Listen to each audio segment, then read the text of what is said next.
On va parler d'enseignement, enseigner. Ça, c'est quelque chose que le CrossFit a amené à beaucoup de méthodes d'entraînement.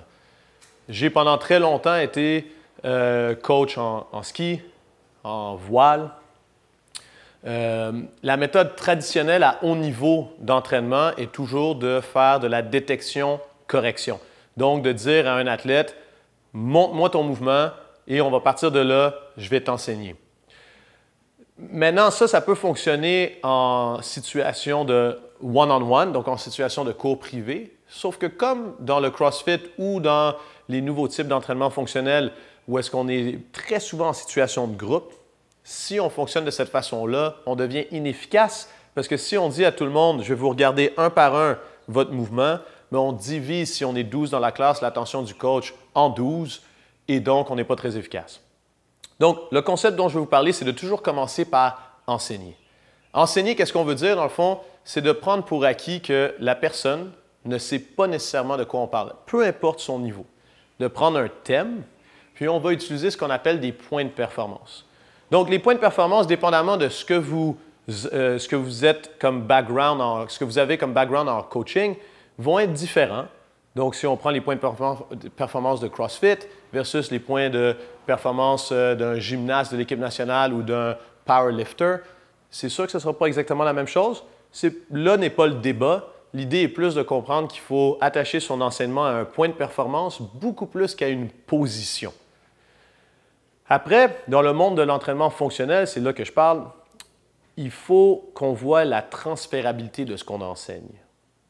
Ça, c'est très important. C'est le premier concept qu'il faut comprendre pour être un bon enseignant en entraînement fonctionnel ou en CrossFit.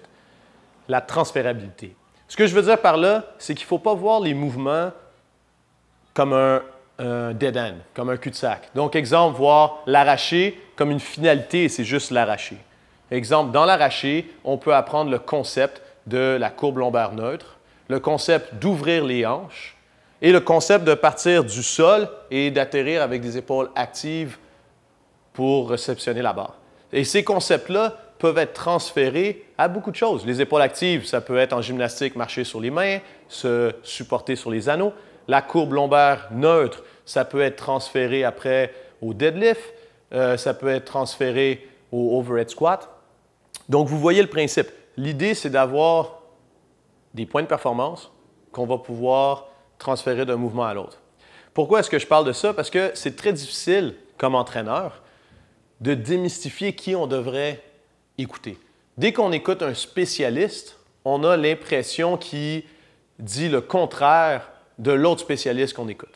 Je peux vous donner un exemple en haltérophilie. Si on regarde dans les 100 kg et plus, exemple chez les femmes, il va y avoir une méthode, une technique pour la première, pour la deuxième, puis pour la troisième. Alors que les trois sont première, deuxième et troisième au monde.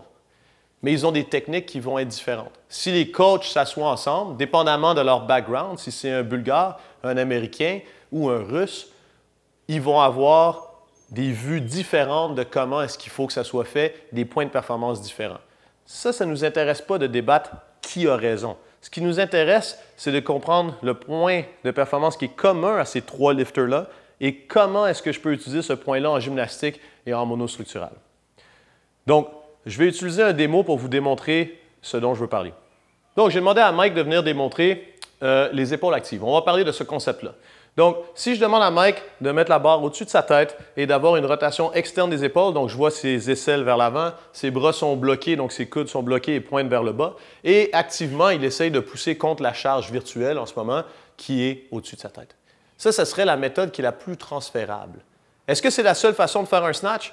Absolument pas. Si je demande à Mike qui a un très bon snatch, 125 kg et plus des poussières, ou 275 livres, il va rattraper la barre avec une légère rotation interne de l'épaule et ça va protéger son coude parce que, comme moi, il est master, il faut qu'il fasse attention à ses articulations. Et ça, ce n'est pas une faute. Par contre, cette position-là ne transfère pas à faire du bench press. Fait une rotation interne ou un push-up. Donc, c'est une position qui est spécialiste seulement pour le snatch. Alors que si on retourne dans la position de base pour les débutants intermédiaires, où est-ce qu'on a une rotation externe, si on s'en va dans la position du press Ou, imaginez-le, la tête en bas, il serait en handstand push-up, ça fonctionne. La position du bench ou du push-up, ça fonctionne. S'il met les mains dans les poches, la position d'un dip, genre, ça serait la même chose. Donc, c'est pour ça qu'on utilise des positions pour les débutants et les intermédiaires qui vont être transférables. Si je corrige la position de mon athlète, qui ne serait pas Mike dans ce moment-ci, qui débute avec une rotation externe, la personne n'a pas besoin d'avoir conscience que c'est seulement pour l'arracher. Le lendemain, quand on travaille la gymnastique, je peux lui dire « Hey, on va faire la même position d'épaule que tu avais pour le snatch, puis aujourd'hui, c'est pour le push-up. » Boum, ça fonctionne. On pourrait voir le même principe, qu'il y a toujours ce débat-là, pour la hauteur des fesses pour le départ en haltérophilie, exemple. Donc, si on regarde un deadlift de débutant, on va avoir Mike qui va avoir les fesses relativement hautes, juste en dessous de ses épaules. Regarde légèrement vers l'avant. Si c'est un débutant, cette position-là va être la même position que pour le départ de son snatch. Il fait juste élargir les mains. S'il enlève la barre, puis qu'il se redresse un tout petit peu, il serait prêt à faire un saut sur une boîte. S'il rentre les mains à l'intérieur, il est prêt à faire un kettlebell swing. Donc, c'est transférable. Est-ce que c'est la meilleure façon de faire un arraché?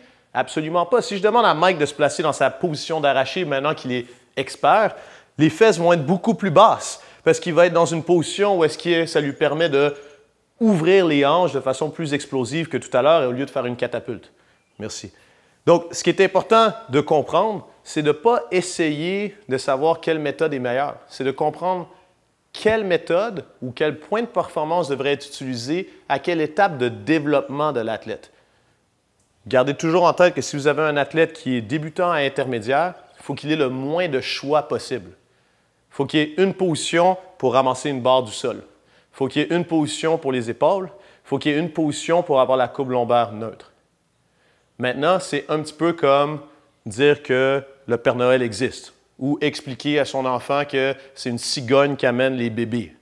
C'est un mensonge, mais pour leur bien. Ça leur permet de focusser sur une chose puis d'apprendre à bien le faire et c'est transférable à tout le reste qu'ils vont faire. Quand la personne commence à devenir efficace, c'est là qu'on va faire les changements différents. Donc, c'est là aussi que c'est très important.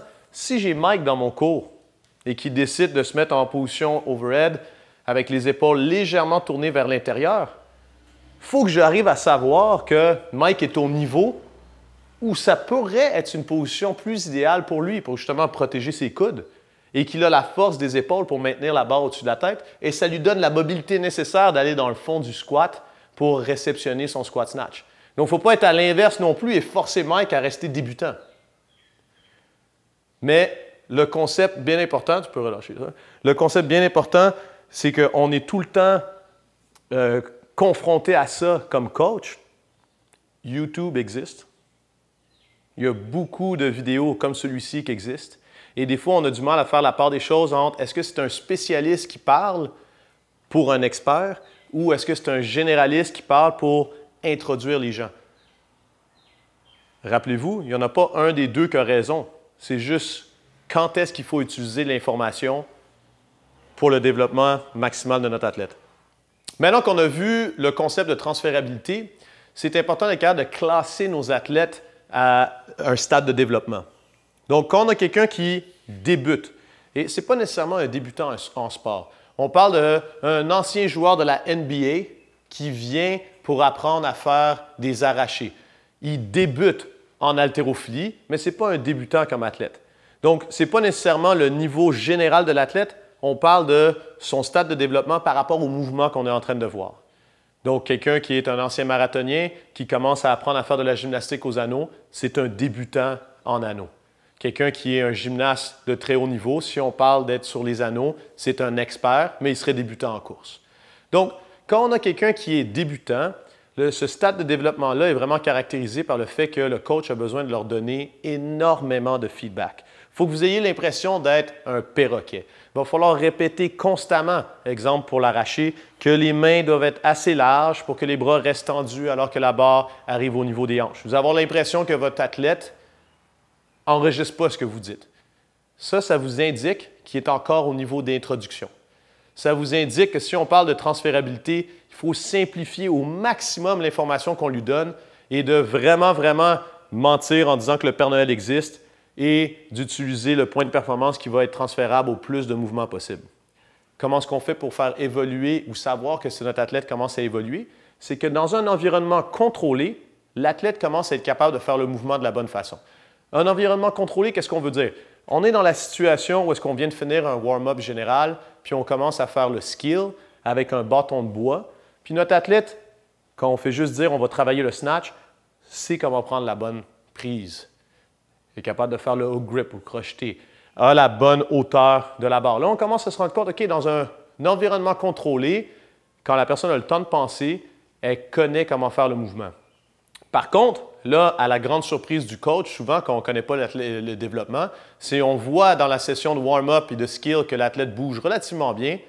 On tourne les yeux pendant le workout, puis quand on re-regarde, ils sont en train de faire des cleans au lieu des snatchs.